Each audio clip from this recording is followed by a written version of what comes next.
Hey there, all you ghouls and goblins. Radio 85.9 proudly presents Horror Zoid with your hosts, Stevie Scares and Natalie Nightmare, talking all things horror from the 80s, 90s, and today.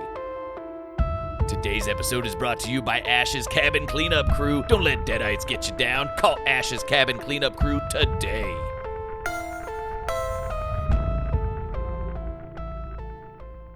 Welcome back to another episode of Horror Zoid, everybody. I'm Stevie Scares. And I'm Natalie Nightmare. And if you turned this on thinking it was another horror podcast, that's okay. Stick around. You'll like us. We promise. We're different. We're not like the other podcasts. I'm not like the other girls.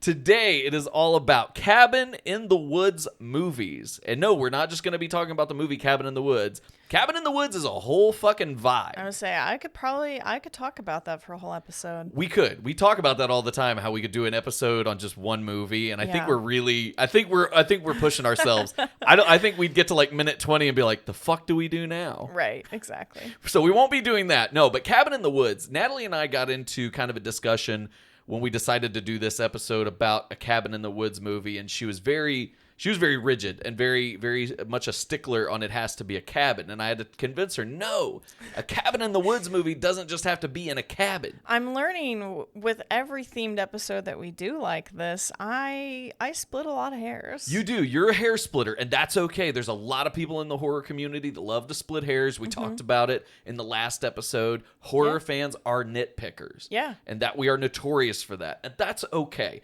But I'm telling you, for Cabin in the Woods, it's a vibe. It doesn't just have to be a cabin. It can be a lake house. It can be, some it's an nice away home. And I don't mean like, your fancy mansion in a splat in the middle of a neighborhood. I mean like your away home. Like we've there's talked enough shit around. about When a Stranger Calls. We don't need to pick that one apart anymore. No. But yes, no. Cabin in the Woods, like it can really be anything. And that was kind of my thinking going into this episode. Cabin in the Woods, it's kind of an extension of folk horror a little bit. It has that atmosphere of being out in the middle of nowhere. And I think when we were talking about folk horror, that was one thing, remember, I got hung up on. I said, no, it can be this, it can be that. But you were right in that instance, that folk horror has to have that folklore element. Sure. And that I'm glad we stuck to that because I think we had a very comprehensive and very specific list of these wonderful movies that comprise the folk horror genre. Yeah. I say you could just split it even more and do a middle of nowhere movie because there's a lot of those that aren't a cabin in the middle of bumfuck nowhere. Right. It would give me an excuse to talk about one of my favorite hidden gems in the horror world, which is Rest Stop. I love that fucking movie. See, I was thinking immediately The Ruins. The Ruins, that's another good one, right? That's a great, we talked about that in folk horror. That was another good one. But today it's all about the Cabin in the Woods. And what is a Cabin in the Woods movie? Well, it's pretty simple, but Cabin in the Woods movies, it's, yes, of course you can have a cabin, but it really, your characters need to be out in the middle of nowhere. They need to be secluded. They need to be isolated. Yeah. They need to be in a position where they could get fucked up by anything out in those woods. Exactly. And that's what we're going to be talking about today. And if you think some of these films don't belong on this list, or maybe they should have been another list, we don't care. So no, I was going to say, come bitch at us on TikTok. We like the interaction. We do. there. We love getting bitched at and on I will TikTok. say one thing we are excluding. We didn't want to include cabins like camp cabins because it's a camp very good distinction. setting. And even though they're cabins, I feel like having a whole summer camp isn't necessarily a Cabin in the Woods movie to me, and it's kind of its own category. So right. We kind of split that one. So no camp cabins together in this movie. Episode. Not maybe? in this episode. No, not in this episode. But we do promise next summer, get your sunblock, get your beach towel, because we're going to camp. We're going to talk about all about our favorite summer camp horror movies because that, like Natalie said, that is a fucking genre all into its own. Oh, it's perfect. And we will get into that. But Absolutely. It's all about the Cabin in the Woods movies. You might think this is a good weekend to get away, but you'd be fucking wrong. It's not. It's not. It is horrible, awful things lurk in the woods, and we're going to show you exactly what that is. But before we get into that, time for some housekeeping notes and a big announcement. So first, as always, leave us a review wherever you listen to the podcast. Always helps push us and helps us grow. Email us at horrorzoidpod@gmail.com. Let us know what you're looking for when we launch Patreon next year. We have a ton of great ideas ourselves. We were just talking about some of them before we started recording, so a lot of good stuff in the works. And send us your scary stories. We always want scary fucking stories. Hell yeah. If something spooky happened to you, let us know. Yeah. And it doesn't matter if you're a good writer. It doesn't matter if you know what punctuation is. It doesn't matter if you can spell good. But I don't spell so good. No either. one spells so good round here. And you can email it anonymous. We don't, you don't have to have a name if you just have a fucked up scary story, and paranormal mostly, and demons and shit, demons. But black-eyed children, if you've encountered black-eyed children, I fucking want to hear that. Send it to us. If you have encountered the Loch Ness monster, we want to hear about it. We're going to do a whole episode on cryptids in the future. So yes, send us that stuff, horrorzoidpod@gmail.com. And of course, before we get into anything here, we're going to talk about the fact that we will be launching Patreon next year. But until then, there is a link. Wherever you're listening to this episode, there's a link that you can find where you can financially support us. We've had a few people ask about this, so I wanted to throw that out there. You can still, if you want to give us any financial contribution, any monetary contribution, it's not required, of course, because we give this show out free every week, and we love to. But if you want to be a supporter, we would always encourage that, and you can do that. There's a link wherever you're listening to this episode. Just follow that link where it says support this show, and you'll be able to make a contribution. Yeah. If you want to support us and this little show that we're doing, please do. Also, and Natalie didn't know this for the longest time. This is I was today years old. Yes, I learned that there's another link there wherever you listen that again will take you to Anchor, but you can actually leave us a message. So if you want to leave us a voicemail, I don't care if it's, you want to shit on us for not talking about or talking one of your favorite movies, do it. If you just want to send us something funny to support us, you can do it. But yes, there is a link. Click it. It'll take you to our Anchor, and you can leave us a message. Right. To play on air. Yeah, you will be on the show. If you want to be on Horrorzoid, just drop us a voice message. It can be a question. It can be a comment. You can tell us we suck. You can tell us you love us. Either way, we will put you on air. If you want to be on Horrorzoid, this is your chance. Yeah, we're a radio show for a reason. That's right. And don't forget horrorzoid.com. You can follow all of our links, find us on social media. All the good stuff is there. Now, with that stuff out of the way, we have a big announcement. We're excited to tell you guys about this. So without further ado, 2022 may have been the best year in horror. You're right. We had new films that came out of nowhere, like Smile, Nope, and Pearl. We also had new entries in some of our favorite franchises like Scream, Halloween, and Hellraiser. What an iconic and memorable year for horror fans. Simply incredible. But how do we honor the best year in horror? Good question. Do we rank them all? Well, we kind of did some of that. Do we do another sequelizer? I don't think the world's ready for that yet. How do we show our love and appreciation for each and every performer and film that impressed us this year? Are you thinking what I'm thinking? Award show. Bingo! Before the ball drops on New Year's Eve, check out the Horrorzoid Awards. We will be paying tribute to some of the best films of 2022 by presenting them with our first ever Horrorzoid Awards. Natalie and I will each select winners from all the categories that make us love horror. See who we picked for our Scream Kings and Queens of 2022. See what each of us chose as the best film of the year. And of course, what were the best kills, chills, and thrills throughout the year. So many difficult decisions lie ahead of us, but we're ready and we hope you are too. Make sure you check out our New Year's Eve episode to find out our winners. Spotify, Apple, Google, Amazon, you can listen literally anywhere. You're forgetting the best part about the award show, though. What's that? You don't have to get dressed up and listen to a bunch of annoying speeches. The Horrorzoid Awards come to you December 31st on all podcast platforms, and as Natalie said, black tie optional. Horrorzoid Awards in 2 weeks. 2 weeks, We're everybody. So excited. Oh, we've been so pumped about this. This has been in the works for a while. We were sitting there trying to deliberate about what to do. Should we do a end of the year ranking? 2022 has been fucking bananas. It's been huge, and we've only been here for a very small part of it, but it's been so much fucking fun. We're 20 episodes at this point, and even though there's a lot that's come out this year that we haven't talked about, we want to be able to have one episode where we talk about our favorite moments and spooky shit and awesome actors and awesome movies. Yeah, it's going to be nuts. We're doing some cool categories, of course, like we mentioned in the trailer, Scream King, Scream Queen, Best Kill, most what the fuck moment of the year. I'm so pumped, guys. This is going to be a fun episode. The reason we're promoting it early is because we want to know what you think. What were your favorite films of 2022? What was the best performance? What was the best fucking kill? Yeah. What just went over the top for you and you couldn't stop thinking about it? Terrifier 2. We want to hear about it. So yes, if you find us on any social media platform or want to email us and you want to get in on the episode, send us a voice message. We were just talking about this. Yeah, Send us I'm anything so you excited. can. We love that kind of interaction with you guys, and we always want to hear from you. That's the best part about this community, honestly, is the horror community just becomes this big bear hug where everybody loves the same shit or gives you shit for loving something that they hate. Right, but it's like it's just all like for the most part. It's like bullshitting with your friends, fun. though. That's kind of that was our whole mission in starting this podcast, is we want to feel like, Natalie and I sit around and we talk about horror movies all the time. We just figure we might as well put some microphones on. So we don't talk any different about movies off camera. This is just what we do. We just decided to record it. So we would love for you. We hope you feel like the third, fourth, fifth person in our group here in our discussions. And thank you for inviting us into your home. But we want to invite you into ours. And this week it'll be our cabin. Oh, this week it's our cabin. And for Cabin in the Woods, Natalie brings up a good point. We're back to Cabin in the Woods. This is our theme for the week. And we got a couple shout outs we want to give this week. Not as many as last week. You guys fucking loved remakes, apparently. Yeah, holy shit. That was man. one of that episode blew up, and the TikToks went crazy, and the social media went crazy.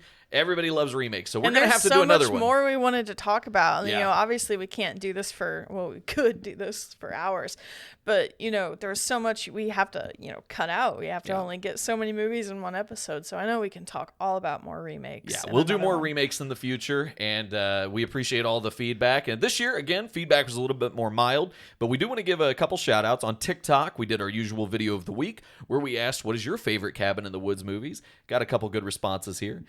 Megan, our friend, her screen name is Never Ever Evermore, so go follow her. She does some great content, great videos. She said her favorite is Cabin in the Woods. It's such a good movie. It is such a good solid movie. pick. Of course, we got to talk about Cabin in the Woods on the Cabin in the Woods episode. Right.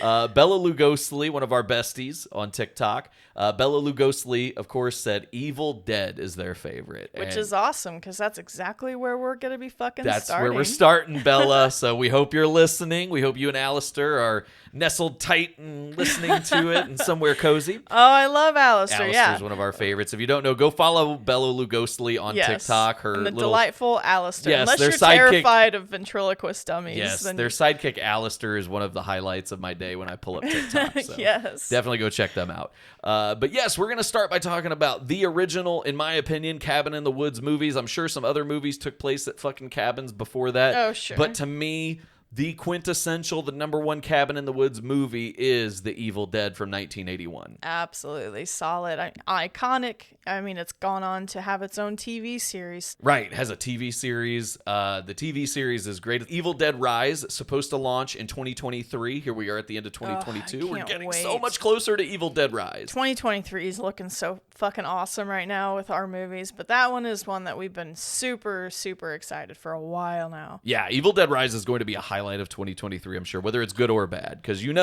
it's big enough to where whether it's good or bad, people are going to talk about it. Exactly. Yeah, but it all started back in 1981. A guy named Sam Raimi and another guy named Bruce Campbell, two guys from Michigan, decided to set out and make a movie. And this was back in the day when you had those really starving artists, that late 70s, early 80s vibe. Horror filmmakers were inspired by seeing what Tobe Hooper did with Texas Chainsaw Massacre, what John Carpenter did with Halloween, and they wanted to go out and make their own movies. And Sam Raimi and Bruce Campbell went to the middle of the woods, and they did just that. They made some of the best fucking horror visuals that I've ever witnessed. Yeah, 100%. Everything about this movie is fucking awesome. It is. They're geniuses. And it's one of those things where when they set out to make the movie, obviously they wanted to make this very serious horror movie. They wanted it to be taken very seriously in the world of horror, but it kind of came out a little bit more slapsticky than they had imagined. I think they went a little bit more comedy. Which just seemed to trickle into, more and more and more in every movie. Right. It was almost the first unintentional horror comedy.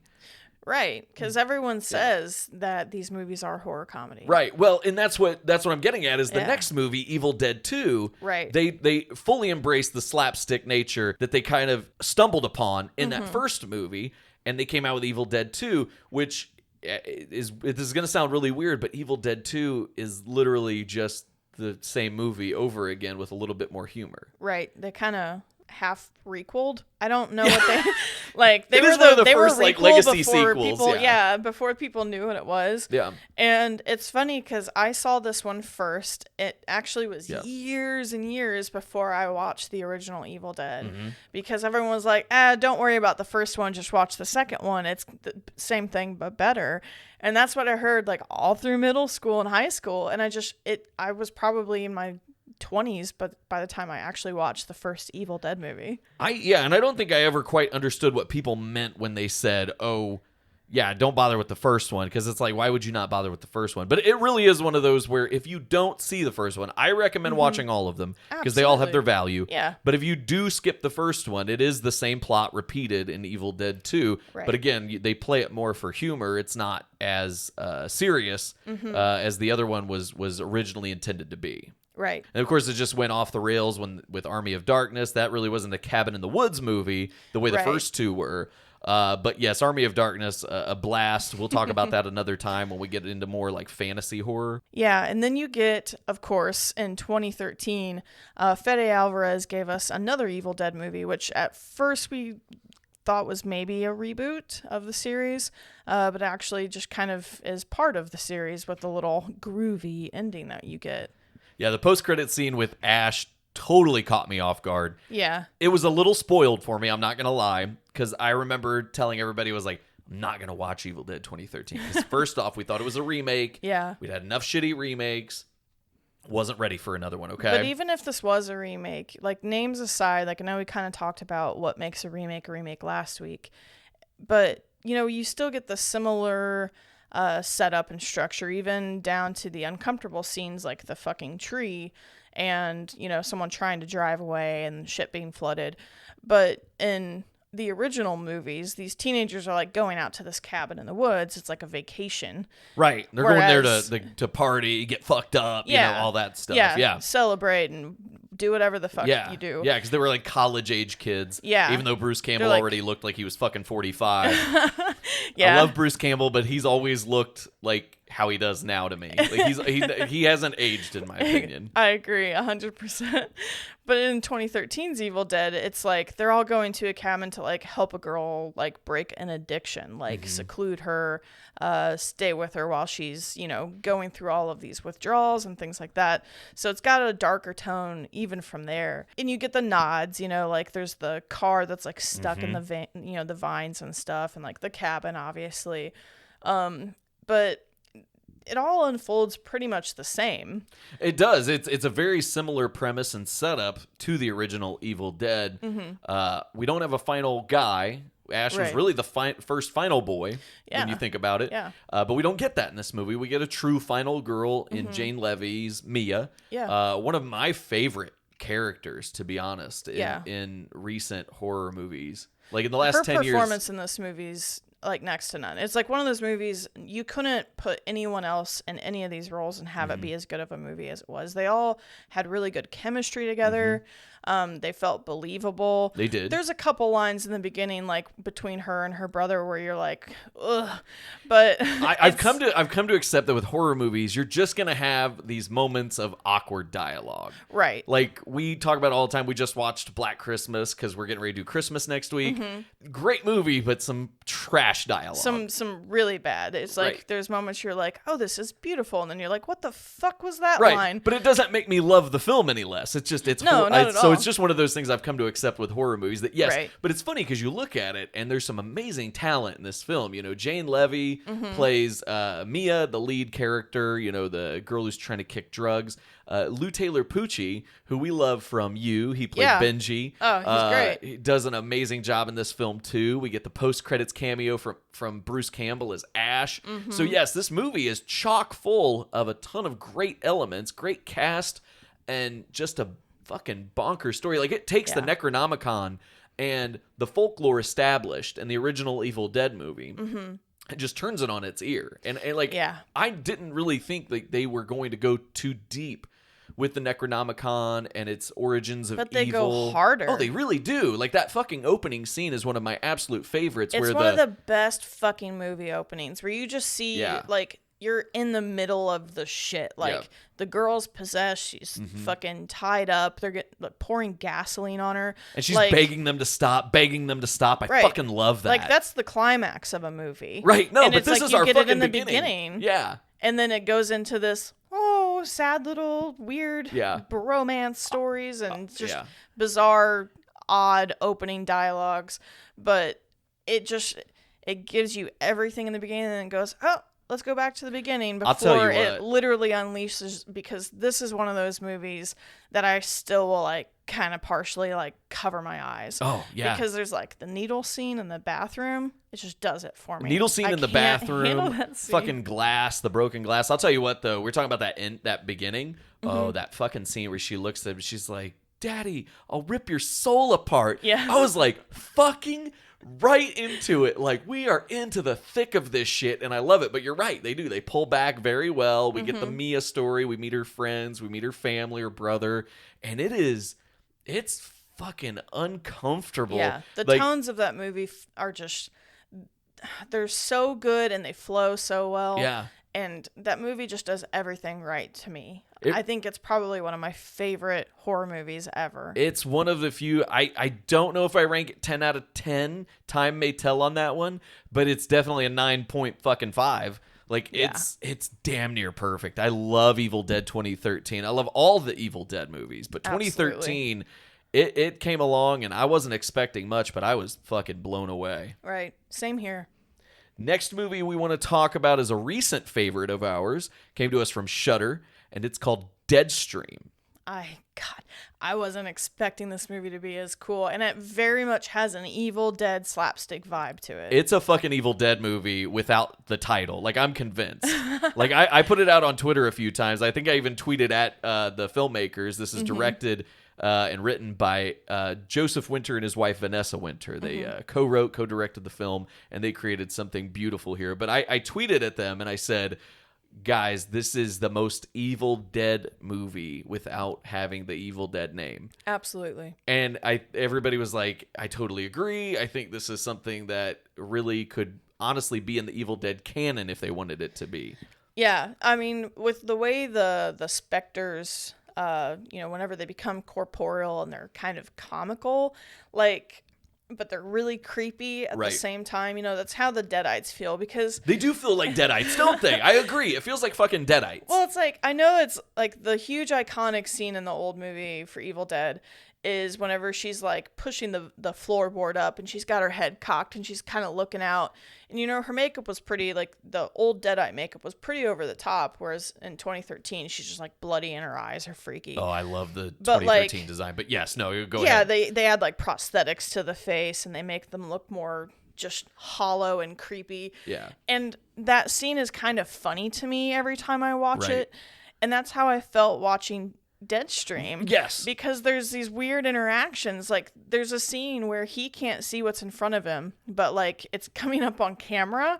And so he's like looking at the camera and moving, and like it's like right in fucking front of him at one point. I love it. But like the way she acts is really comical towards him. Yeah. And it's like, the whole time I'm watching that movie, I'm like, what is this reminding me of? It's like, I feel like I'm watching something else. Once I started thinking about Evil Dead, especially with the way it was, the lighting was too, it was almost lit like it was filmed in the 80s because it's found footage. Well, the lighting and a lot of because you have these high camera angles and you have the POV cam. And like, there were a lot of like wild, like zoom ins in Evil Dead. And you kind of get that feeling with the way this movie is filmed too. Great point. Yeah, the way it is filmed, like I said several times, Vanessa and Joseph Winter clearly went to the Sam Raimi school of directing and filmmaking, because like there were shots that he's been using for years, even in shit like Darkman and fucking Spider-Man, you can see those shots that Sam Raimi uses. And again, I see a lot of similarities with the way Vanessa and Joseph filmed this movie, even though it's found footage, and obviously the ones back in the 80s were not found footage. Right. It's different, but at the same time, God, it just captures the spirit of what Sam Raimi and Bruce Campbell made all those years ago. It captured that magic once again. I agree, because it's really scary. It's really artsy looking whenever you break it down. And then you have this comical element, whether it's the main, protagonist or whether it's the shit that they're running from. It's just a fun fucking movie. It's superb. It is superb. It's sublime. It's all of those superlatives that you can throw out there. I love Deadstream, and I think they made something completely beautiful here. Yeah, I want to see more from them, because between this and the short and the VHS 99, just solid fucking work from both of them. Yeah, we also have to point out that hopefully they keep working with that actress Melanie Stone. Oh yeah, she's fantastic. Everybody loved her in VHS. I loved her in Deadstream. I thought she was a great supporting actress to what Joseph Winter, who also plays the lead character in the movie, Sean Ruddy. He pulls like triple duty as writer, director, and star. But Melanie and Joseph have great chemistry on screen, and I fucking love it. And I'm with you. I hope they keep making movies together. Yeah, maybe another cool Cabin in the Woods movie. Let's see it. Next movie we're going to talk about on Cabin in the Woods is another recent one from Shudder. This one we didn't like as much. It is called A Wounded Fawn. Right. We've seen a lot of people talking about it. I feel like there's a lot of positive reviews.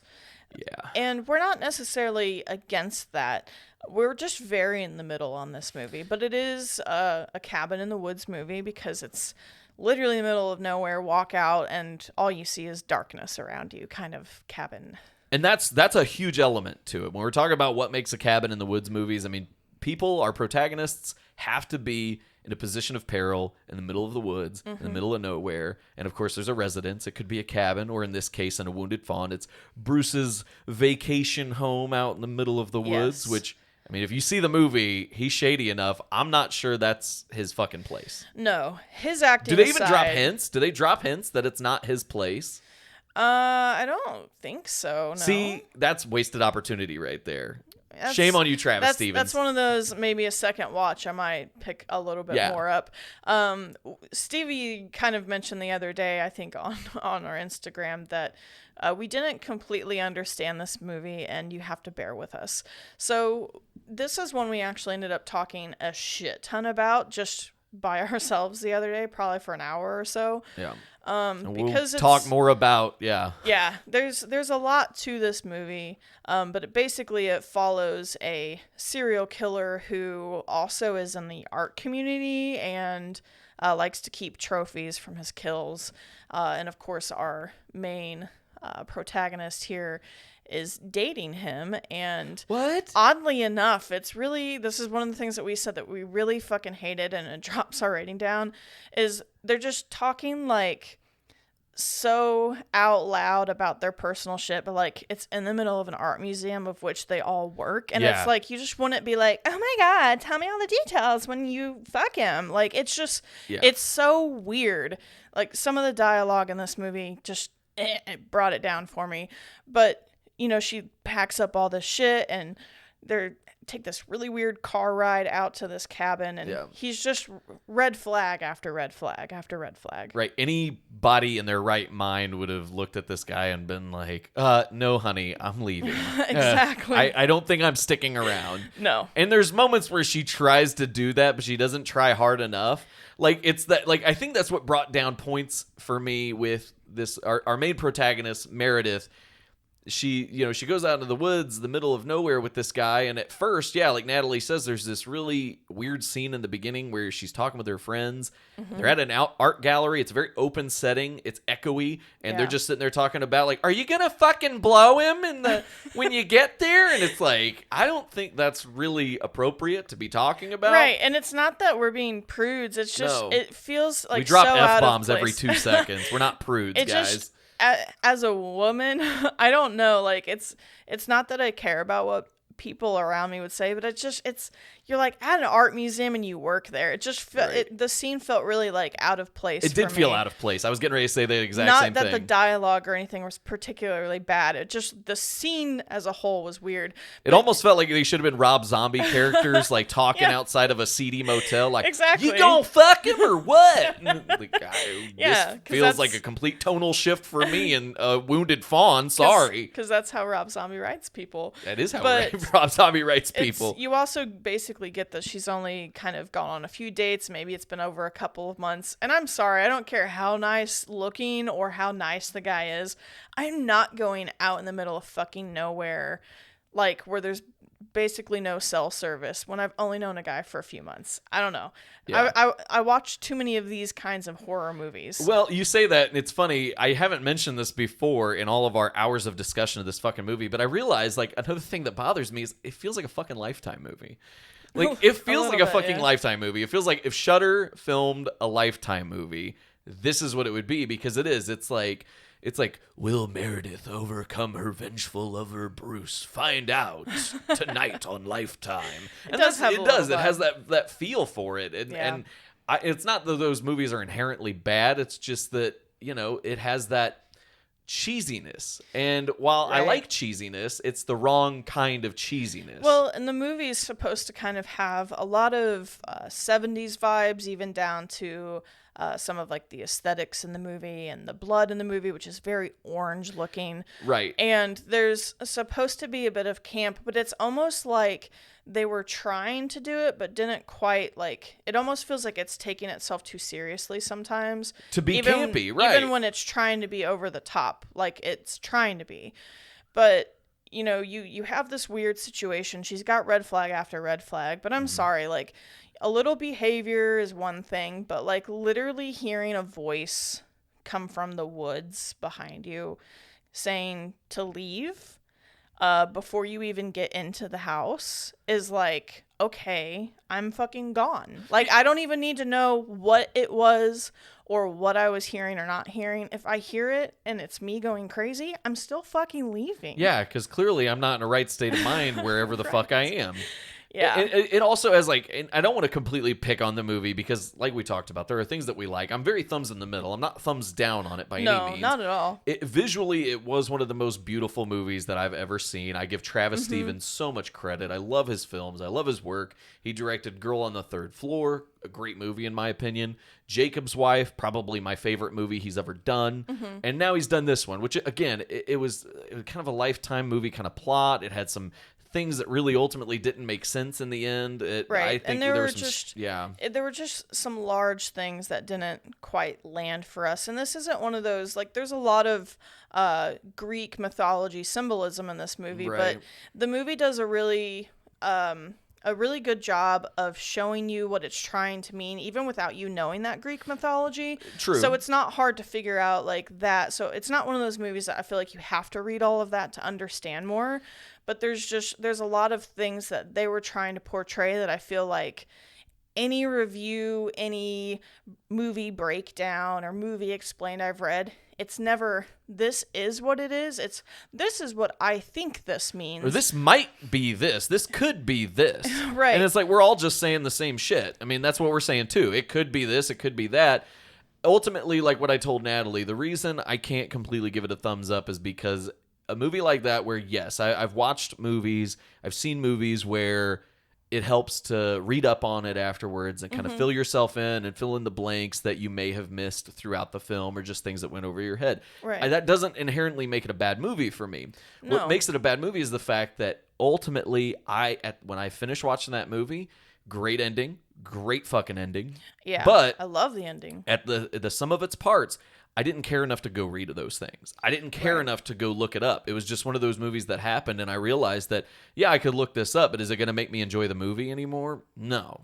And and I agree, because I know I've definitely read more than you were going into. Yeah. And, just between seeing what people were saying, their TikToks popping up, but also looking at articles and reviews, there's a lot of speculation. And I feel like I love movies where there's a lot of things you can speculate. Oh and yeah, there's not a that's clear one of the fun answer. things. But it's like there's certain scenes with this movie that I feel like I want to be more clear. Yeah. And it's almost like frustrating in a way. I can't quite explain it. Like you said, I don't want to sound like I'm just shitting on it because as a whole, I really like it. It's a very awesome, good for her movie. It's a great. I call them the evil that men do. Like Yes. after the old Iron Maiden song, because every time I watch these movies, that's what I hear is like the evil that men do lives on, and that's what I hear in my head every time these women triumph over these awful fucking guys. Like Yeah. at the end of that movie when Bruce is doing what he does at the end of that fucking movie. I'm not even gonna get into it. When he's doing that, I'm watching like fuck yeah, girl, and I hear that fucking song. Yeah, So yeah, absolutely. like those evil that men do films, like those I you love go that, girl the movies. evil that men do films, because that's it. I mean, it's not just that he's a serial killer and he's targeting certain people and going and killing them. It's he's dating them and he's like stringing this relationship along and like he's playing with these girls' minds and then he takes them out to God knows where and kills them. Well, and in the beginning, we see he dangles money in front of the one woman. Just to gain, entry to her home and Right. like make him trust her and stuff and Yeah. or make her trust him, sorry. But yeah, he's shit all around. Right. And they accomplish that. Like, obviously, you're supposed to hate this villain, this antagonist, do, Bruce. absolutely. And you do. Like, it's not that it doesn't accomplish Right. these certain things. Like, it does a lot of things right. It has It's a just, mission like, and it does all of it. I'll be honest, though. Like, and this is going to get graphic. So if you can't handle certain fucking words, we're going to use some big boy, big girl words right now. There's the scene where he's masturbating in the sink, and ultimately at the end of it, I don't know what that was about. And I'm just being blunt. Like, what did him jacking off in the sink really ultimately accomplish in that film? Not that and you mentioned the point like, oh, he clearly gets off on it. It's a sexual thing for him. Well, it's because it's not long after he kills a woman.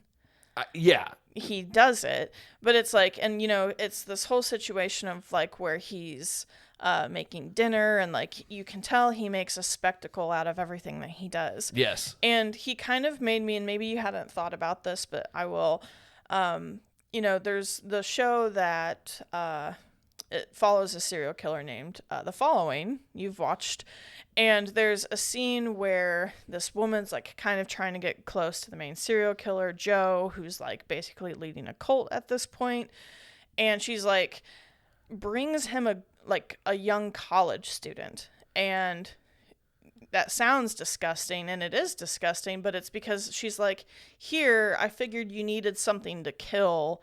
And it's like, he's just like, I don't want your kind of charity or whatever, but he ends up killing her.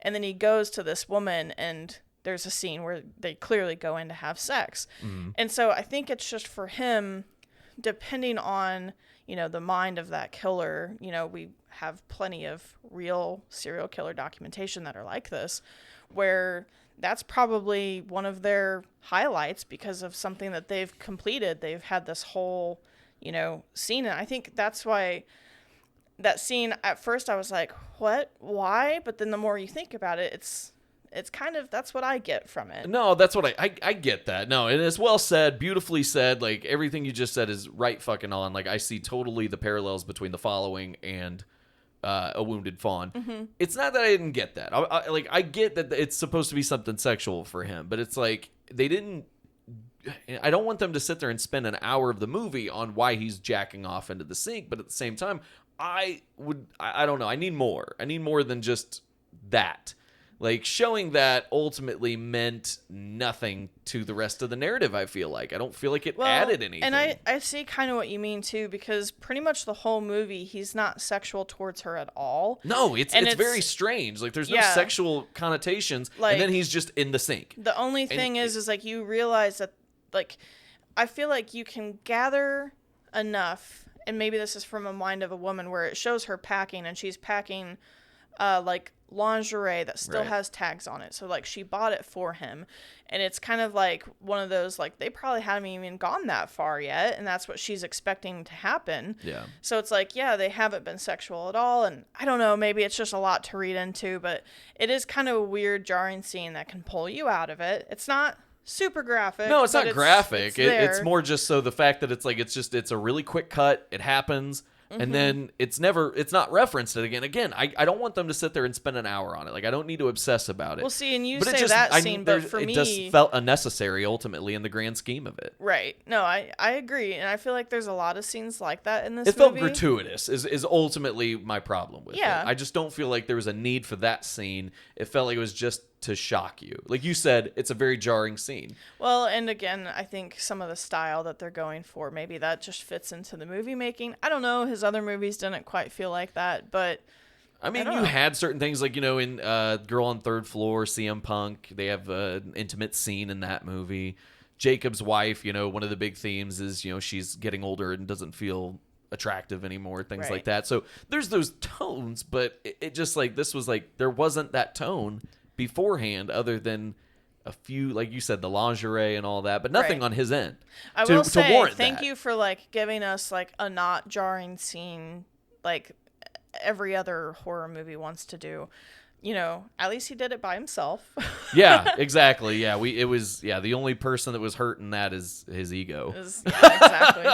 I love Josh Rubin again too. Like, there's so many things to like about the movie. It missed the mark for us. It did. There's just, I don't know. I feel like that's something we could go on and on about. And we probably will. Stay tuned. There's just a lot of scenes in that movie that we're like, okay. Left you scratching your head. Yeah. One movie that we really liked that didn't leave us scratching our heads and that we really fucking enjoyed was Gerald's Game. Absolutely. I kind of had to remember that this was a cabin in the woods because you mentioned it. I was like, no, it's not. You were you were fighting me on this one. I just thought it was in some like rich, snooty place. And then I remembered, I'm like, wait a second. He talks about like the only neighbor or like whatever housekeeper he told him not to come to. And I was like, oh yeah, they are out in the middle of nowhere. Right. And that's why the Moonlight Man is able to get in and start sucking on some toes, man. No, I don't fucking like him. He's so goddamn scary. I love Gerald's Game. Gerald's Game is such an amazing movie. Comes to us from one of our favorite filmmakers who we will gush about in the future. Hail Mike Flanagan. Mike fucking Flanagan. Mike Flanagan directs this. He's directed some of our favorite movies. Directed the Haunting of Hill House, Haunting of Bly Manor, Midnight Mass, Hush, Oculus. We can go on and on about how amazing he is. But Gerald's Game is probably one of my favorites that he's ever done. I can see why. Yeah. This is one of those Stephen King adaptations that I'm like... It sounds like such a simple idea. Like, I feel like Stephen King's just like, what if someone handcuffed a girl to the bed and then he had a heart attack? Like, and that's the movie. I call them the desk lamp short stories because... And books, because there's the scene in Family Guy where Peter's like, I wonder how Stephen King writes his books, and he's in his agent's office like, all right, what's your next book? And he just holds up the desk lamp. He's like, it's about an evil desk lamp that kills people. And they're like, here's $50 million, and they do it. So it's like, it's one of those like, how did he come up with this? Like, what if, like you said, what if she was just chained up and he had a heart attack? That's it. That's it. And that's the movie. Right. Like 80% of the movie is her handcuffed to a bed trying to figure out how to get out of it. Oh, and when she figures out how to get out, fuck me, that is one of the most uncomfortable scenes in any film that I can remember. Like, it was like, I don't get scared, I don't get shocked, I don't cringe too often. I'm able to enjoy horror movies on a different level. This made me fucking squirm and cringe and recoil on our couch when we were watching it. I will never forget how uncomfortable I felt watching this movie. This is definitely one of those that I feel like is a scene that first off, will never, ever unsee. Nope. And second, will probably be in the top 5 of like the most uncomfortable horror movie scenes for me. Like, gore related. Oh, that is a gory scene. The movie itself, not gory overall, but that one scene pushes it to an intense level. It's one of those where people ask you, what is a movie you absolutely love, but you probably will never watch again? And for me, I can comfortably say I will probably never watch Gerald's Game again. and I love it. I enjoyed it. That fucking scene, though, is hard to watch, but you can't watch that movie and not enjoy that and not endure that scene. Endure. That's a very good way of saying it. That's the only way I can say it. Gerald's Game will mentally fuck you up. And it's such an awesome cast. Like, oh, it's a obviously very Mike Flanagan cast. Right. You get a ton of Flan originals, and even whether it's, there's a lot of time skipping and flashbacks and stuff. So yeah, you get a ton of his originals. Obviously his wife, I think, is even in there. But Carla Gugino, one of our favorites. She'll always be the mom in Spy Kids to me. Like, right? I love that that she has gone on to be such a heroine of horror. Like, she's done terrific. And then of course her work in Hill House and Bly Manor and just every fucking thing she pops up in. I'm like, I love her. She's she was Flanagan in Wayward Pines, remember? Oh yeah. Fuck. I literally just thought about that she was in Wayward Pines, and I fucking loved Wayward Pines. Yeah. That feels very Mike Flanagan-esque. It really does. If they ever do that again, I think Mike Flanagan should be doing that for Amazon. I want to see Mike Flanagan do Wayward Pines for Amazon. All right. You heard it first here on Horror Zoid. If that fucking happens, if I win some kind of horror movie lottery where that happens, I will die a happy man. Horror movie lottery. I'm telling you. Now, the next movie we want to talk about is very important to the title and the theme of this episode. You don't say. Cabin in the Woods. I fucking love this movie. Who doesn't love Cabin in the Woods? Like, I think this is when, like, I don't see anybody shit on this movie. Like, have you seen people shit on this? I have. Oh, fuck, you saw my no reaction. way. No, there have been. What? I go through a lot of comments and stuff. That's fair. But yeah, I've seen a few people say that they just thought it was too meta. Fuck them. And it's not their type. So if you thought this was too meta or not your type, fuck you. Right. Fuck. Go right off. Love this movie. It's fucking perfect. There's not a lot of movies I will force upon people to like that I demand you like.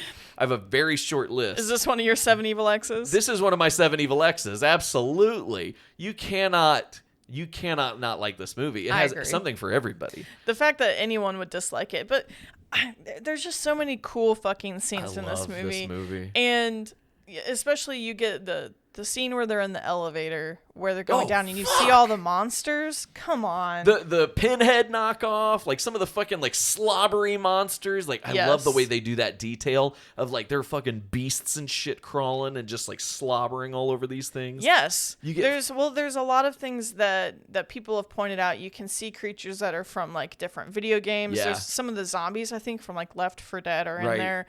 You see like some Silent Hill type shit coming out of there. Exactly. I think there's 2 little girls in there that are kind of like, the Shining twins.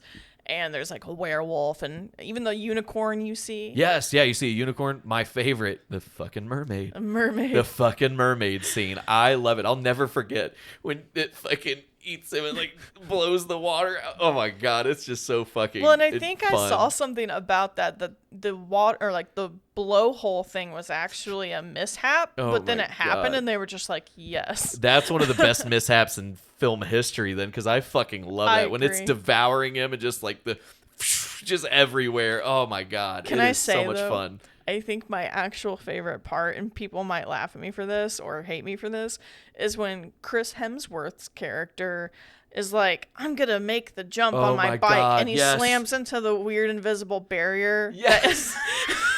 Because that was when that movie just went from like, oh my God, there's shit happening to like, no, you guys are fucking stuck here. You can't leave. That's exactly it. Went from like, it went like you still felt like it was a typical Cabin in the Woods movie where they're going to escape and get out. And then all of a sudden it's like, nope. No, it's bigger than what you realize you at that moment they will never escape this. Right, because like, you have all the scenes with the guys in the office and, you start to piece together what they're doing. Right.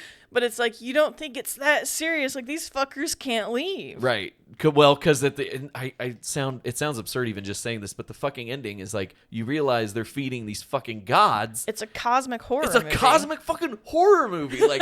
Like Cabin in the Woods has, when we say it has something for everybody, it literally has something for fucking everybody. It does. It is one of the Plus, best. It has the yellow Jungle Fury Power Ranger in it. That's a deep fucking pull, but kudos. Yep. You're welcome. Yellow fucking Power Ranger.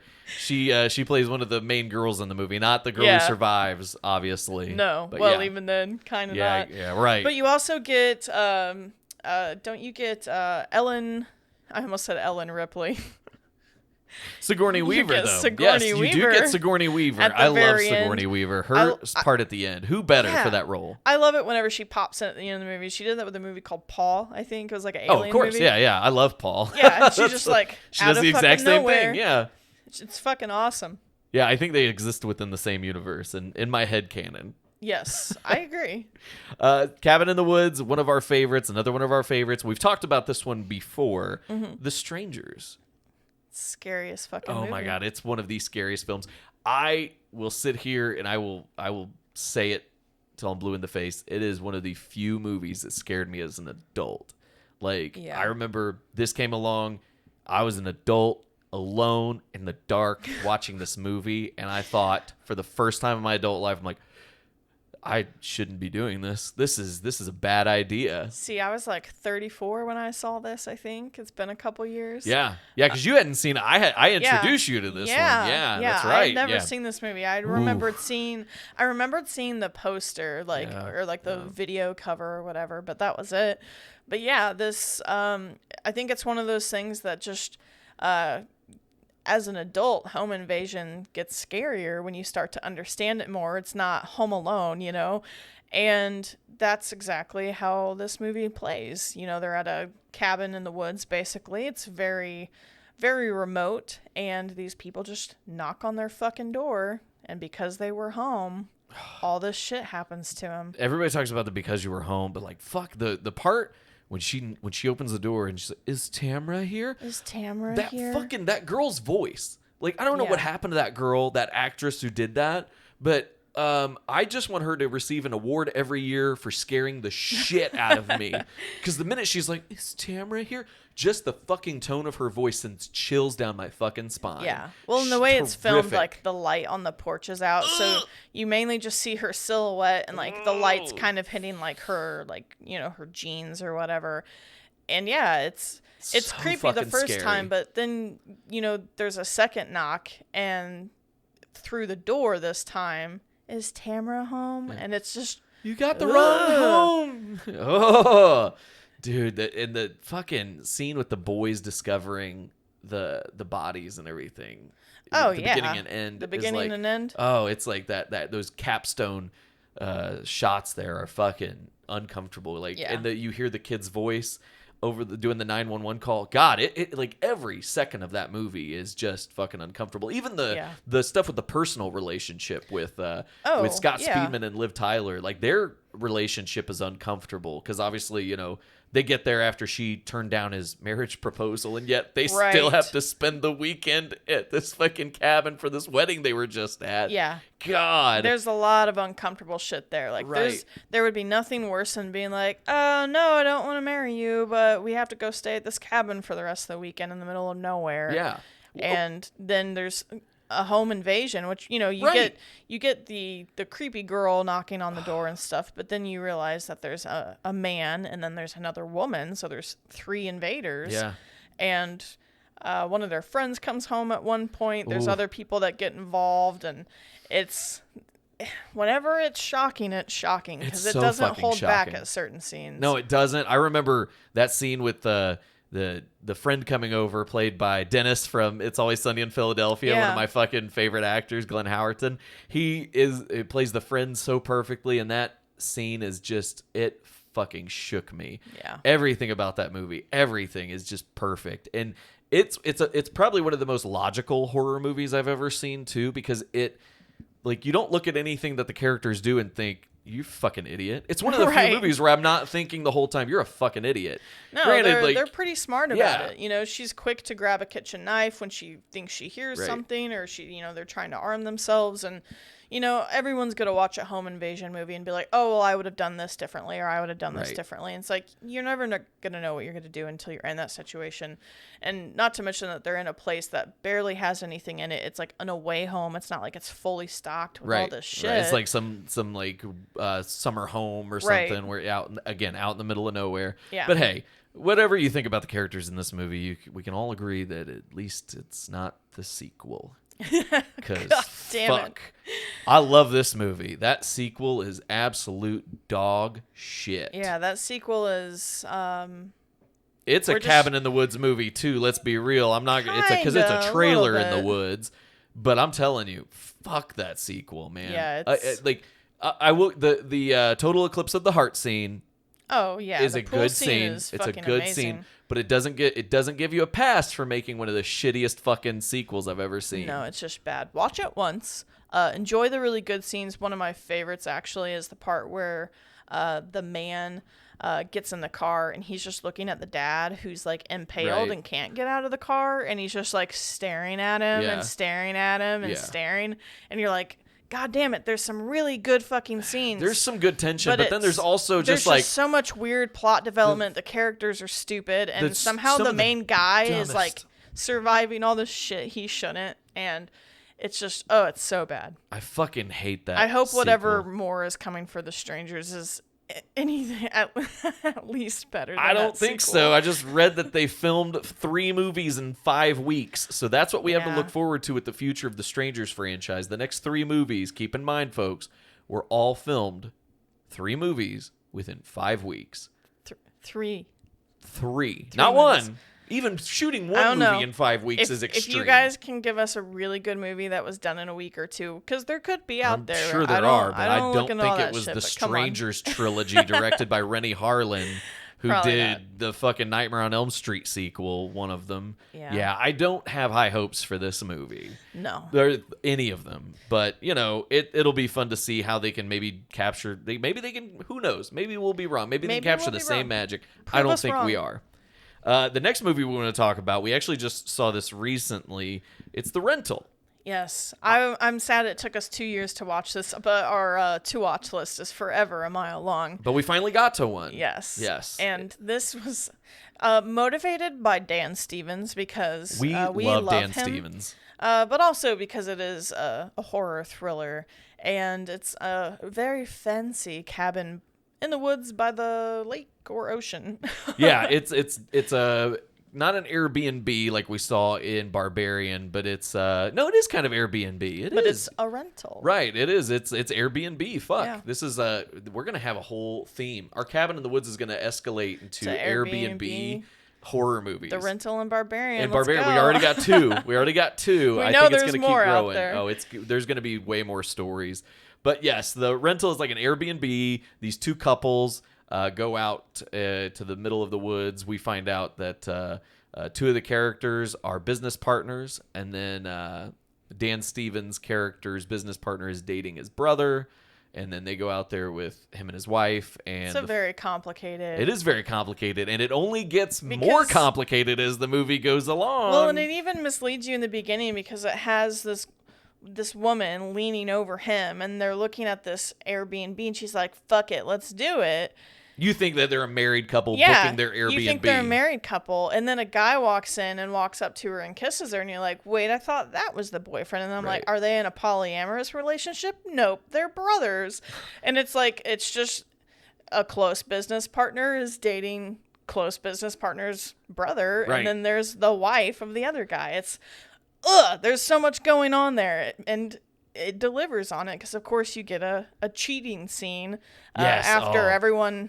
Well, most of them drop Molly. It's so fucking uncomfortable when they cheat, like from when you can tell it's gonna happen in the hot tub. That scene in the hot tub, all the way to like the next morning. It is some of the most uncomfortable cinema I have seen. You could fucking cut that tension with a knife. It's very, very well done. Like, the idea of trying to act like nothing happened, and like you're like talking to his wife in the morning, and like they both look really tired and really drained, and like they're obviously really distraught, and like they do so good. All the emotions, everybody in this group has perfect fucking chemistry for this movie.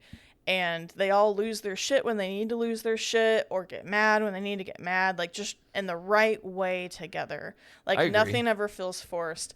But that whole fucking breakfast scene it's so uncomfortable. Yeah.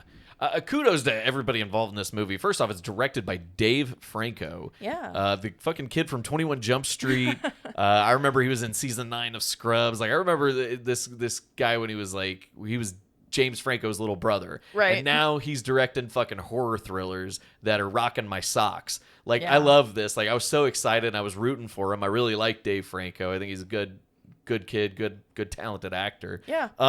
And his wife Allison Brie stars in the movie with Dan Stevens, as we mentioned, and Jeremy Allen White. Jeremy Allen White, one of my recent favorites to come along too. He's had some big success here lately. And then the other girl is Sheila Vand, which I don't think I know her, but she's probably the one member of the cast that I was least familiar with, but she really fucking brought it. Yeah, she totally kick ass. Yeah, she held her own with some really impressive actors there. I was holding her to a high standard because of the rest of the cast, and she delivered.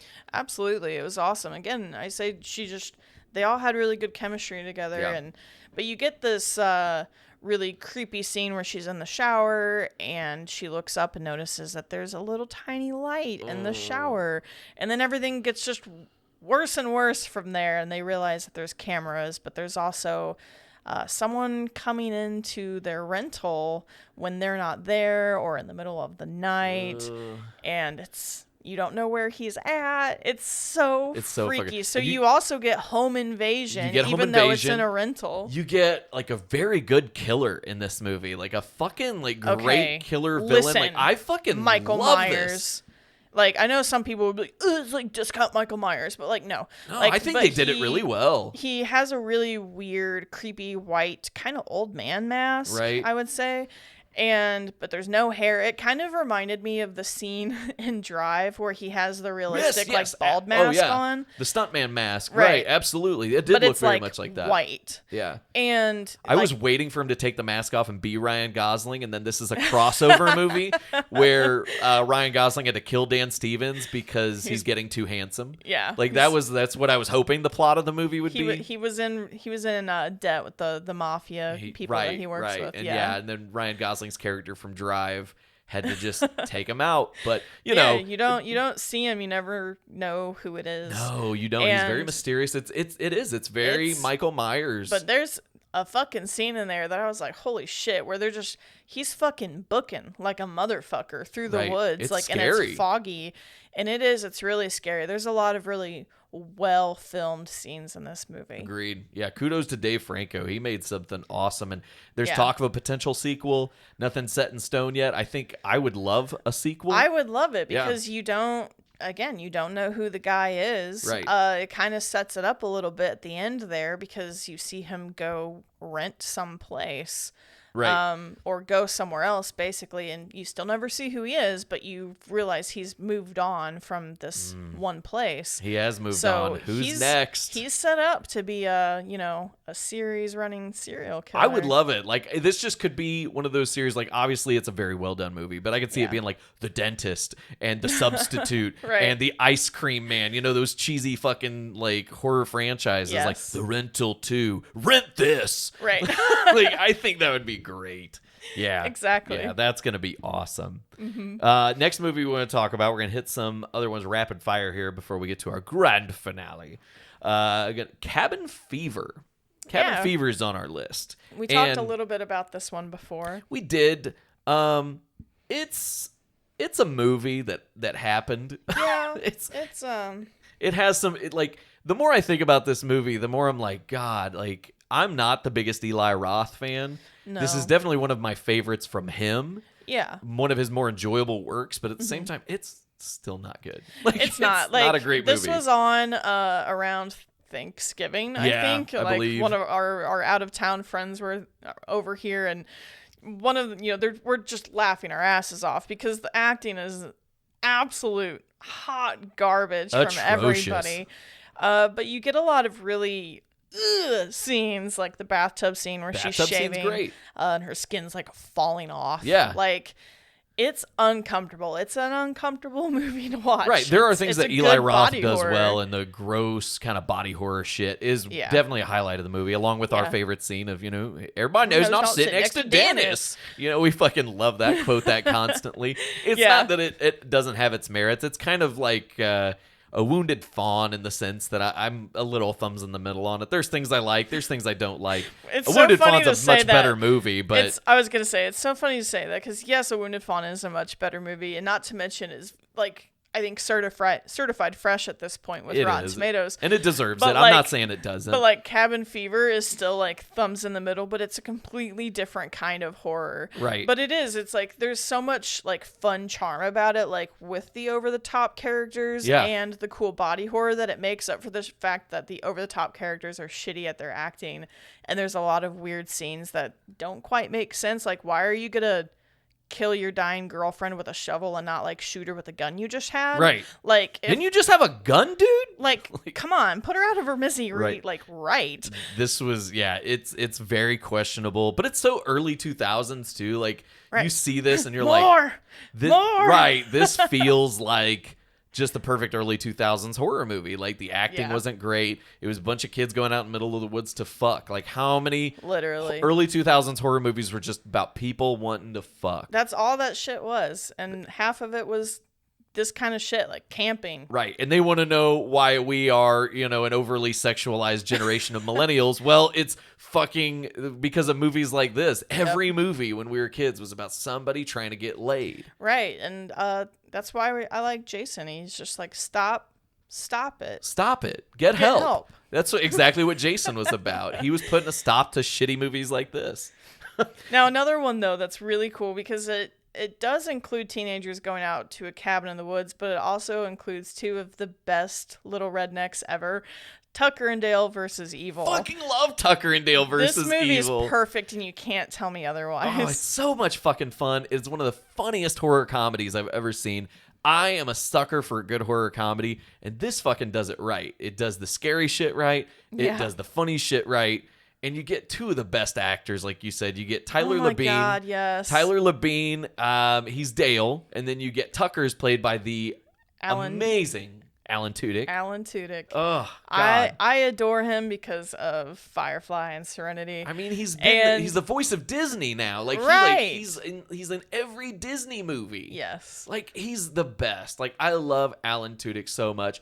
And he has one of my favorite quotes in the fucking movie where the sheriff is asking him about what's going on. And he says, "Sheriff, we have had a doozy of a day." Like, I say that. That's one of those, when you're asking what's a random quote you think about on a daily basis, it's fucking that for me. Yeah, I think, like, you would say that to an absolute stranger. They wouldn't know what the fuck you're talking about, but it's fine because everyone knows what it means. To this day, if somebody says, "How you doing?"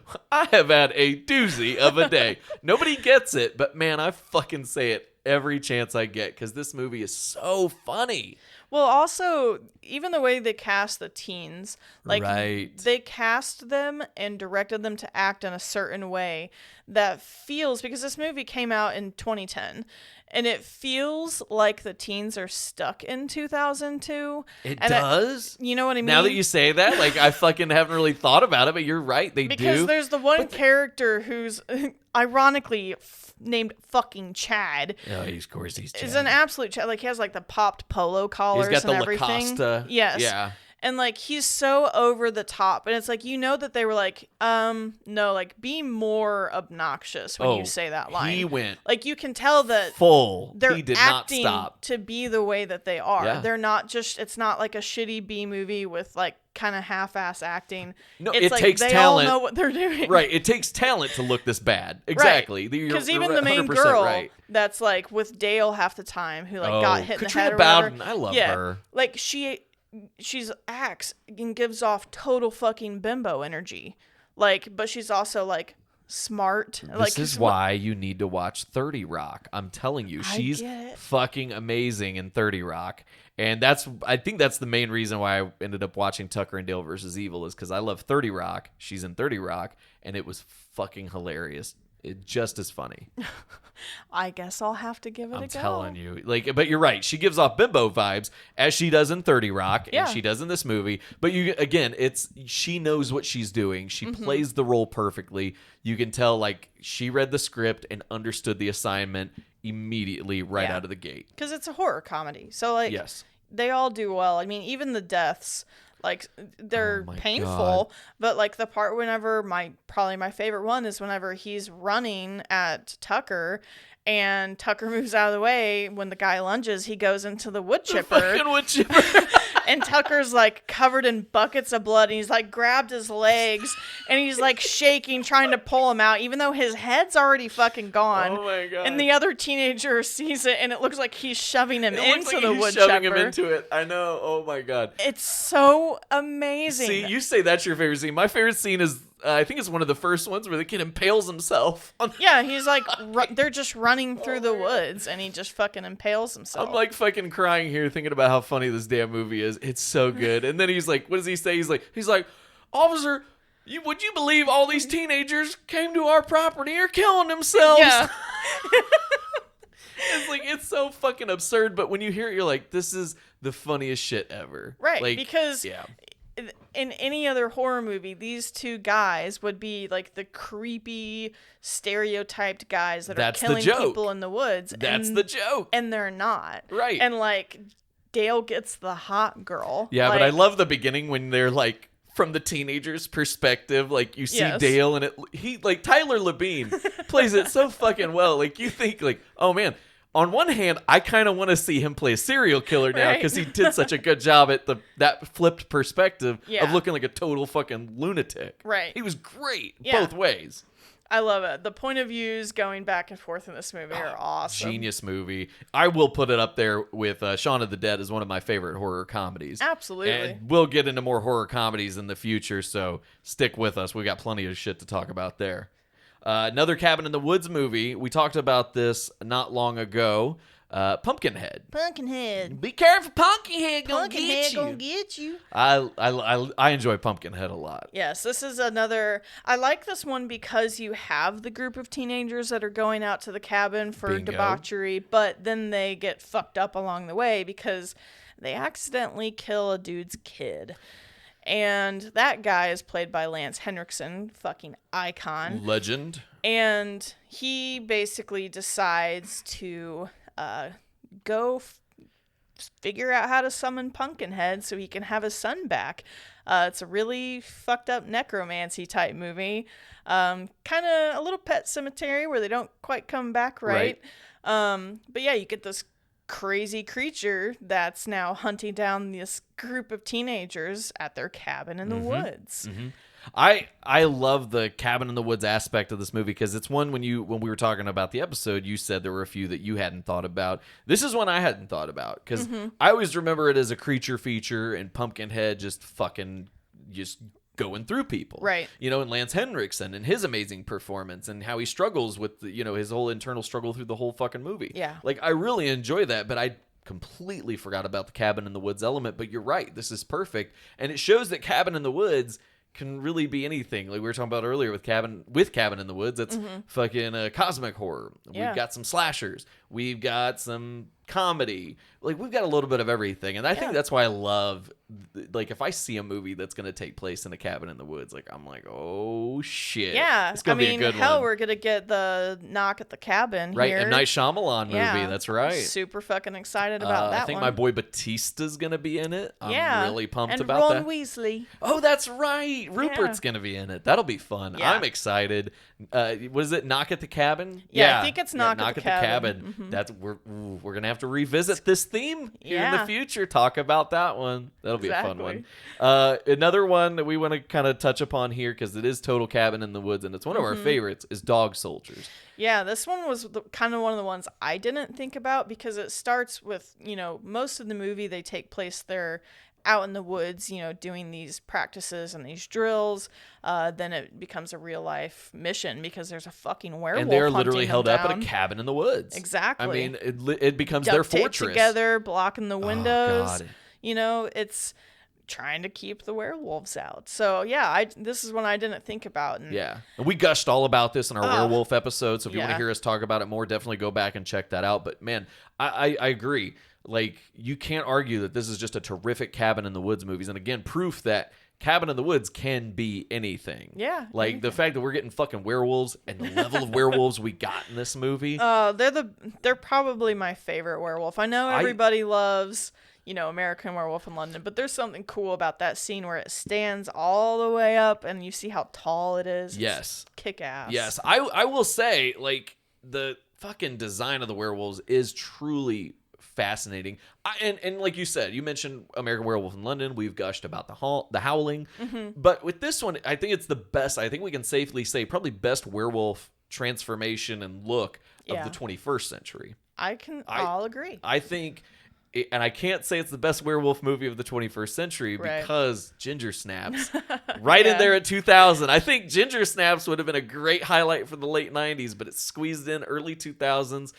And it's hard. It's a toss-up between those two. I love them both for such very different reasons. I agree. But 100. Dog Soldiers, such good. So yeah, kick-ass werewolf movie, kick-ass Cabin in the Woods movie. Yeah, gory as fuck. Oh, hell it is like Neil Marshall when doesn't pull any punches. When I say duct tape together, I literally mean duct tape together. They wrap a dude's guts back up until they can get him checked and out. He somehow fucking survives having his guts out half the fucking movie. Right. Like, I remember thinking, like, this guy's got to die soon, and he's fucking just keeps going. Yep, keeps going. Fucking unreal. I love kick-ass. it. I absolutely love it. So yeah, go check out Dog Soldiers. And again, if you want to hear us talk about it more, I think it was like episode 3 we tackled werewolves. So definitely check that out. That's a fun episode. That was a fun episode for sure.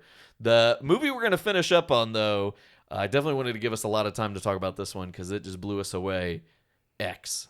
Such a fucking cool movie. Yes. When you said, X, and I'm like, oh yeah, I guess so. Yeah. Because there's the farmhouse, but there is also the little cabin home kind of little guest house kind of thing. Guest home thing. Yeah. So it totally works. It is a Cabin in the Woods movie because I'm telling you, they're staying in there. They have some great emotional scenes, like when they're playing music and waxing philosophical about,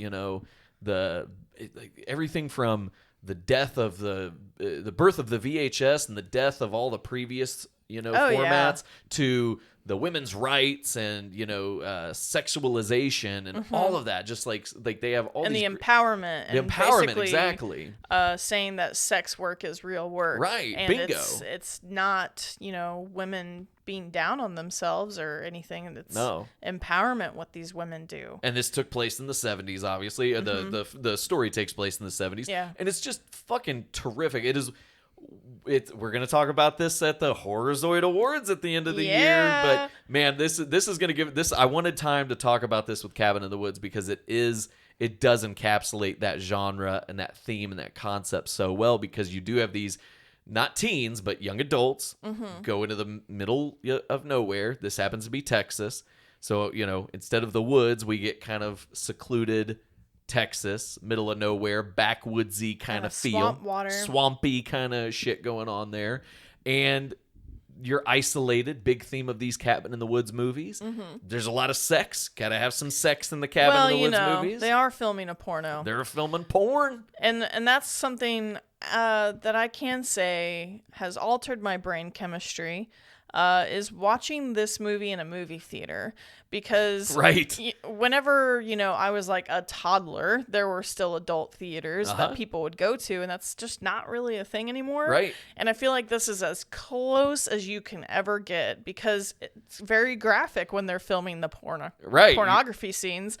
And you're just sitting there, and there's other people in the theater, and you're like, all right, guys, hope you're all as cool as we are, because this is just a horror movie to us. Right. It's like, there happens to be some sex going on, but it would have been awful if we saw this and there was like a bunch of teenagers in there. I think there were a couple teenagers when we saw it. When we went and saw Pearl, there were, and that was actually they looked like they were fucking 12, and I was like, I don't think that this guy knew how the fuck did they get in? Why are they here? Right. But with X, it's much more graphic. Yes. But you get this great creepy old lady, and it's not that she's old that makes her creepy. It's the way she just like lurks around windows, and obviously her makeup makes her look a little scary, as it is Mia Goth. playing her, who's Pearl. Right. But I love how it all kind of comes full circle with that oh my Pearl gosh. movie. Yeah. Well, and that's the other thing that's so cool is, we went and saw this in theaters and we stick around and then there's a fucking trailer for Pearl. And we were just like, what? Like, yeah, we're already getting the sequel. Yeah. And it's like, talk about a surprise. Like, that's never happened before. Like, yeah, there's been movies that are planned to come out at a certain, interval and they've been filmed at the same time. And it's like, we didn't even fucking know. We were like, here's X. And then, oh, you're going to have a sequel and it's coming out this year. And I'm glad we saw it in theaters like immediately, because I remember all the headlines the next day were like, Ty West debuts trailer for secret sequel filmed in secret, and it's like, holy shit. Did you know the secret? Did you know it was a secret? And it's like obviously, unless you went, a day without the internet before seeing this movie, it was immediately spoiled. We were very lucky to go see it the night that it came out, and that was a surprise to us. Yeah. Oh, it floored me. And yeah, we talked all about Pearl in our double feature episodes with Barbarians, so definitely go check that out. But X was what set the stage. And I remember I was so pumped about this movie. Like, it was Ty West's comeback to film. Like, his last full feature didn't really get a lot of love, and that really bums me out. And I don't think it was really his fault, to be honest with you. But, so he kind of just stuck to TV. But I'm so glad he came back to doing big pictures. I love the way he sees things. So well said. I 100% agree. Before you say that's, I 100% agree with you. Yeah. Couldn't agree more. Well, and there's so much in this movie, like, obviously you can tell that these, this group of adults, they're trying to film a porno in like an artistic way. Like, they're talking about angles and things like that. And it's so interesting to me because as you watch this movie, they play with angles so much. One of the best scenes, while it makes you uncomfortable, is the scene where Maxine is swimming, she's like skinny dipping in the lake. And there's this huge view, like drone view from above. And you see her swimming back, but off to the right side of the screen, you see the gator come into view. One of them gators come and get her. And she's just floating there, and it's getting closer, and it's getting closer. And then when it changes, you get that close-up that everyone's seen where she's in the water, and it's just up by her face. And then the next camera angle, it's back up again. The perfect A24 shot, as I call it. Right, exactly. And it's not just scenes like this. There's so many other... the one where there's the murder in front of the van and the scene goes red as the blood basically hits the headlights and she's dancing. It's so good. So fucking it's good. It's just, I don't know, I can't explain it, but the way he sees things, the way he wants things to look, the angles that you get, you can tell that everything is so thought out from scene to scene, whether it's them filming porn or a pitchfork murder or the really low scene in the barn where you can see the nail that's sticking up and the barefoot guy is walking towards it. Oh God. But that's the thing is, like, you can show the nail and then you can show the guy walking, but it's to keep that view the whole time. Right. It set it up so perfectly. Yeah. Like, this is high praise, but I do love Ty West, and I really think he might be my favorite filmmaker of the 21st century. No disrespect to Jordan Peele or Ari Aster or anybody else. I just think Ty West, between this and House of the Devil and Innkeepers and the Sacrament, just all of his fucking movies, like exactly what Natalie said, he is such a visionary. He sees things like the way normal people don't see. Like, it's gorgeous the way he creates his films, and he gives you this perspective that I've never seen another filmmaker give you. Right. It's, there's other filmmakers I feel like can kind of capture their own style. Like, you can watch it and you're like, obviously I know who's filming this. Yeah. But he's one of those, it's not that there's a ton of people that are bad at filmmaking. It's just there's something artistic about every single scene transition and view that he uses. Right. So same thing with Pearl. Yeah, same thing with Pearl. Like, the way he films, the way he shoots, the way he sets up the shot, what he can get out of his actors. It's like... I remember watching The Innkeepers, and the girl who plays the lead actress in that, I fucking hated her. Like, I've seen her she was like, I think she was a Disney kid. Like, I don't remember liking her in anything I'd ever seen her in. I thought she was fucking terrific in The Innkeepers. I loved Innkeepers. Innkeepers is amazing. It's such a scary movie, and it's a cool ghost movie. But even then, it's filmed so fucking pretty. It's a gorgeous fucking movie. And I've noticed something that he does. I feel like, a lot of these guys probably get inspiration, from other directors, obviously. But I feel like he always has the wide Wes Anderson shot in every movie. Like in Pearl, it's her riding on her bike with the cornfield behind her. And it's like, he does those a lot. He's horror Wes Anderson. I think that's I think Ty West is like, he is our Wes Anderson of horror, because he does film. He has this very distinct style. You're absolutely right. The same way Wes Anderson does. Like, right. He doesn't film like him, but he films inspired by him. Yeah, I think it's just the similar techniques and the way that they know how to set up a shot in a signature way that just... See, you keep saying setting up a shot, and I think that's it. Right. Because it is knowing exactly where you have to put that camera to get that perfect shot. It's like the opening to House of the Devil, when that's perfect 70s horror movie opening, where she's just rocking out with her headphones on, and those beautiful, gorgeous shots, and the way the titles are interlaid into the scene, and it's just everything that he does. We're gushing a lot about Ty West, but he deserves it. Like, he is... Like, I will stand by this. I think he's my favorite filmmaker of the 21st century. Like, he can do no wrong. I agree. And, X and Pearl have been two movies that have rocked the boat. I saw a really good video the other day of a girl talking about it. She's like, all right, I got to watch this because them white hoes are all over this movie.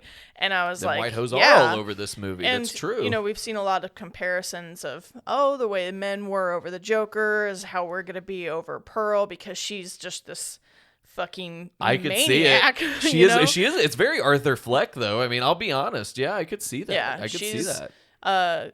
No one can say really good for her. It's like, she's really fucking scary. Yeah. And it's such a bleak ending, obviously, because we know where things end up in X. So I mean, it's because But that's something full circle so well. I can say as well with his filmmaking and with this movie, X and Pearl, is like, you got X and then you get a prequel. And a lot of the time I feel like when you get a prequel, it's like, I already know where it's going, like, whatever. Yeah. But it's like, it really pulled you in. Like, everybody loves Pearl, even though she's an awful fucking friend. she's an awful friend. She's a star. But she's a star. I'm a star now. And it's like, she's insane. She's like killing everybody, and like her husband's just like, okay, I'll accept this. Clearly, but it's he's like, cool with it. Everybody loves her. Like, there were so many people dressed up like her for Halloween. There's been so much artwork and appreciation for her. And it's just really kudos cool to again see. to Mia Goth. Like, I cannot heap enough praise on her. She, like, we talk about Ty West and how great he is. Like, he will be the first to tell you that Mia Goth was his partner in all of this, and she deserves just as much credit as he does. She's been amazing. I can't fucking wait for Maxine. Oh, Maxine, which will be the third film, and culminating our trilogy, as we can assume. Who knows? Maybe he plans on keeping this fucking going beyond Maxine. But I'm ready for the third. I'm ready for another movie, and this is going to be in the 80s. And I just picture, like, there was a lot of cocaine in X. I cannot imagine the amount of cocaine we're going to see in Maxine. It's going to be a lot of porn and drugs and neon lights. A lot of booger sugar. I'm just telling you, it's going to be a fucked up movie, and I can't wait. Yeah. I'm so excited. No, you're right. Folks, that was our episode on cabin in the woods type movies. That environment, something about that just speaks to us. It's so fun, and it's so scary. It can be both. And you get so much, like I said, I keep talking about this, but I think that's probably one thing I love about this is anytime I see a cabin in the woods movie, I don't know what I'm getting. Like, I could get a werewolf movie. I could get a fucking found footage movie. I could get a zombie movie. Cosmic horror. I could get anything. But I know it's going to be good. Like, I like all these movies on our list. Like, we were shitting on Cabin in the Woods, or no, Cabin Fever. Sorry, we're shitting on Cabin Fever, but there's still a part of us that loves it, or we wouldn't watch it. We wouldn't, talk about it. And there's worse movies that we didn't talk about that we still watch because they're just fun. Even watch horror movies and have fun. Right, like even A Wounded Fawn. Like, we didn't 100% enjoy it, but it was fucking beautiful. Yeah, it was and a great had movie cool in its own right. Same with Cabin Fever. It's a good trash horror movie. Yeah. And there's just sometimes you just need those. Sometimes you need to skip a big 3-course dinner meal and just get some McDonald's. Just go through the drive-thru and get some McDonald's. That's cabin fever. That's cabin fever.